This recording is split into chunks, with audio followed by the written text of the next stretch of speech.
पहा question number 3 काय आहे? एका उदाहरणात क्रमवार येणाऱ्या समसंख्यांसाठी त्यापुढील क्रमवार समसंख्या व क्रमवार विषम संख्येसाठी त्यापुढील क्रमवार विषम संख्या मानतात। तर खालील उदाहरणाचे खरे उत्तर काय? आता इथे एक उदाहरण दिले पहा, 15 - 40 भागिले 5। तर काय सांगितलंय? क्रमवार येणाऱ्या समसंख्यासाठी त्यापुढील क्रमवार समसंख्या। आता समसंख्या म्हणजे काय? समसंख्या कोणत्या आहेत? कोणत्याही समसंख्या ज्या संख्या 2 च्या पटीत येतात त्याला काय म्हणतो आपण? समसंख्या। जसं 2, 4, 6, 8, 10 पुढे ज्या असतील त्या। मग त्यांनी काय सांगितलं? क्रमवार येणाऱ्या समसंख्यासाठी आता ही 2 आहे, ही समसंख्या आहे, त्याच्या पुढील क्रमवार समसंख्या कोणती आहे? 4 जर असेल तर त्याच्या पुढची क्रमवार संख्या कोणती आहे? 6 जर असेल तर त्याच्या पुढची क्रमवार संख्या कोणती आहे? 8 आणि 8 जर असेल तर त्याच्या पुढची क्रमवार संख्या कोणती आहे? 10। आणि विषम संख्या म्हणजे काय?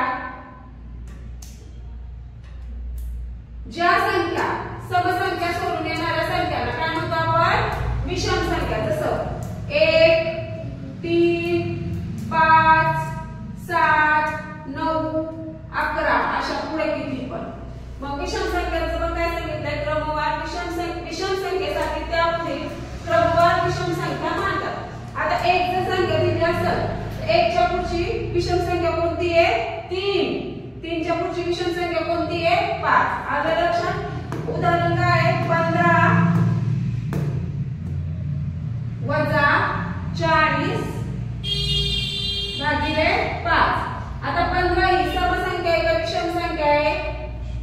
समसंख्या आहे का विषम संख्या आहे? 15 ही विषम संख्या आहे। मग 15 च्या पुढची क्रमवार येणारी विषम संख्या कोणती आहे?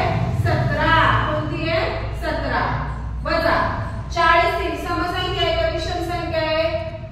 समसंख्या आहे। 40 ही काय आहे? समसंख्या आहे। मग 40 च्या पुढची क्रमवार येणारी समसंख्या कोणती आहे? 42 आणि 5 ही काय आहे? विषम संख्या आहे। 5 च्या पुढची क्रमवार येणारी विषम संख्या आहे 7। कळलं? आता हे गणित काय करायचं आपल्याला? सोडवायचंय। तर या पद्धतीमध्ये आधी काय होणार आहे? भागाकार। हे 17 तसे 17 वजा 42 भागिले 7।